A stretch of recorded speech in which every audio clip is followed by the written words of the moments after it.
السلام عليكم ورحمة الله. بسم الله والصلاة والسلام على رسول الله وعلى آله وصحبه ومن والاه. معكم سيد هاشم من قناة سيد هاشم وصفات على قد الإيد. النهاردة إن شاء الله تعالى هنعمل حاجة حلوة. طبعا الشتاء بتحب الحاجات الحلوة عشان تدفينا. هي حاجة حلوة سهلة وبسيطة ومكوناتها سهلة إن شاء الله. معانا هنعمل كيكة الرواني أو كيكة البسبوسة أو كيكة الجرش زي ما إخواتنا في البلدان العربية بينطقوها. المكونات بتاعتها 3 بيضات، 3/4 كوبايه سكر، معانا فانيليا وبيكنج باودر وكوبايه زيت وعلبه زبادي او لبن رايب. طبعا احنا ما بنستخدمش اللبن العادي عشان مبقاش حلو فيها، ومعلقه خل، ومعانا كوبايه سميد او دقيق بسبوسه، ومعانا كوبايه دقيق، ومعانا كوبايه جوز هند. المكونات مره تانية: 3 بيضات، 3/4 كوباية سكر، فانيليا، بيكنج باودر، كوباية زيت، كوباية زبادي أو لبن رايب، معلقة خل، كوب سميد أو كوب ابتدى دقيق البسبوسة، وكوباية جوز هند. أول حاجة طبعا هنعملها دلوقتي عشان تلحق تبرد قبل ما نعمل المكون بتاعنا، هننزل بكوبايتين سكر. طبعا دي شربات للكيكة بتاعتنا. كوبايتين سكر وعليهم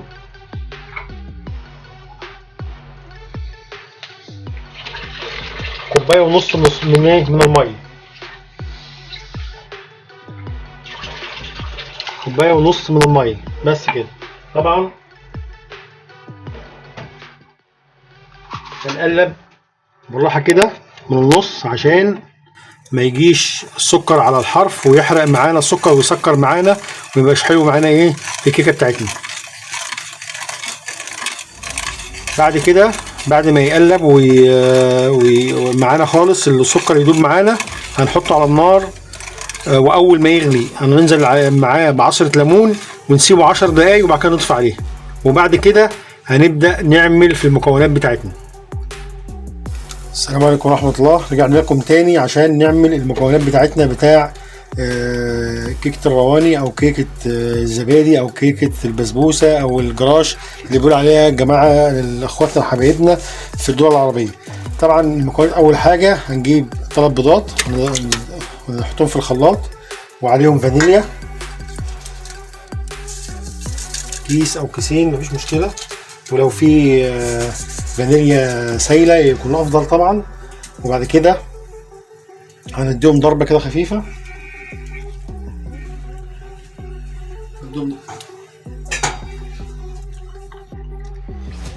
بعد كده هننزل بالسكر بتاعنا، 3/4 كوباية زيت سكر، وبعد كده كوباية زيت، وهنضربهم مع بعض. طبعا المكونات السائلة كلها مع بعضيها. بعد كده هننزل بكوباية كوباية الزبادي بتاعتنا او لبن رايب لو مش موجود زبادي، بس طبعا ما نحطش لبن عشان ما تبقاش حلوه باللبن. لو مش متوفر معاكي الزبادي ممكن معاكي عندك لبن ممكن تحط عليه معلقتين خل هيفصل واكنه لبن رايب. بعد كده هنضربهم. بعد كده هنضيف معلقه خل واحده طبعا عشان تبقى هشه وبرضه بتضيع الزفاره معانا، ونضرب ده.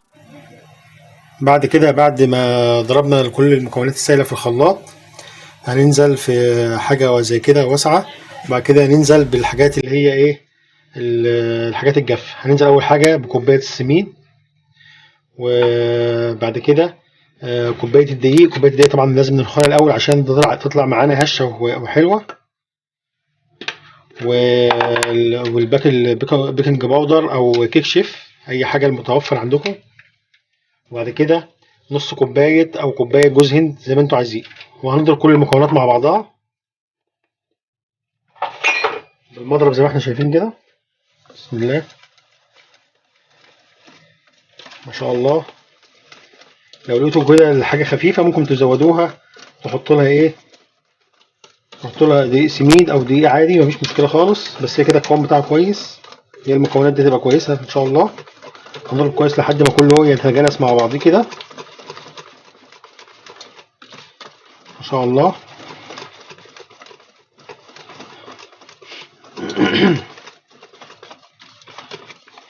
عايز حضراتكم الحاجه اللي تعجبكم علقولي، عشان انا حاسس ان مفيش تفاعل معانا خالص في الحاجه اللي احنا بنعملها.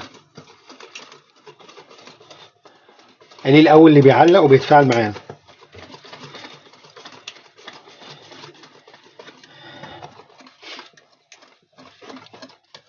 متنساش تشتركوا في القناه وتفعلوا زر الجرس على الكل عشان يوصلكم كل حاجه احنا بنعملها اول باول.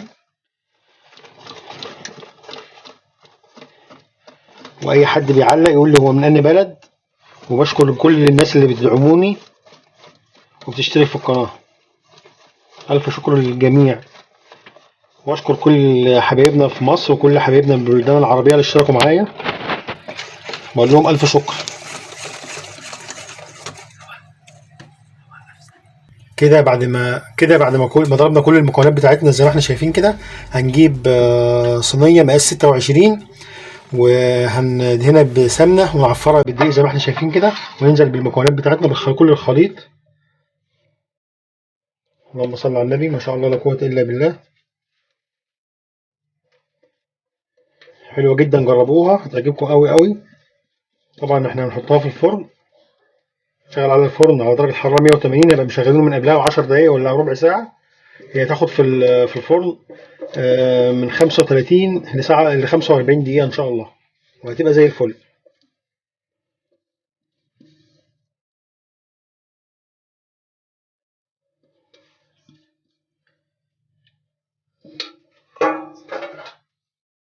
طبعا هنخبطها كده زي ما بنعمل في البسبوسه عشان تبقى كلها ايه حته واحده.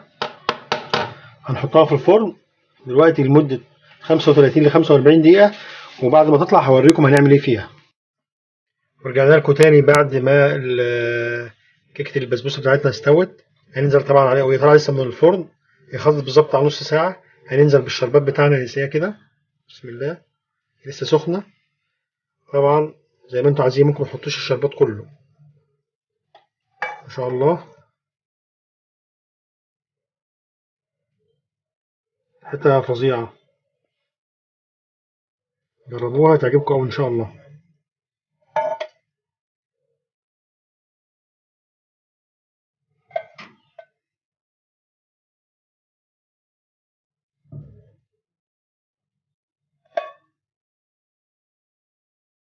طبعا كده احنا حطينا الشربات عليها، هنغطيها بقى شوية كده، ولما تبرد طبعا هنقطعها. مش هنعرف نقطعها دلوقتي، لو قطعناها دلوقتي هتبوظ مننا، لازم تبرد شوية. هنغطيها شوية عشان تفضل طرية وهنرجع لكم تاني. ورجعنا لكم يا جماعة بعد ايه مع البسبوسة بتاعتنا بردت وقطعناها، وزي ما احنا شايفين ما شاء الله لا قوة إلا بالله، هشة وجميلة وطرية ومش مشكلة خالص. بألف هنا وشفا. لو عجبكم الوصفة ما تنسوش تشتركوا في القناة وتفعلوا زر الجرس على الكل.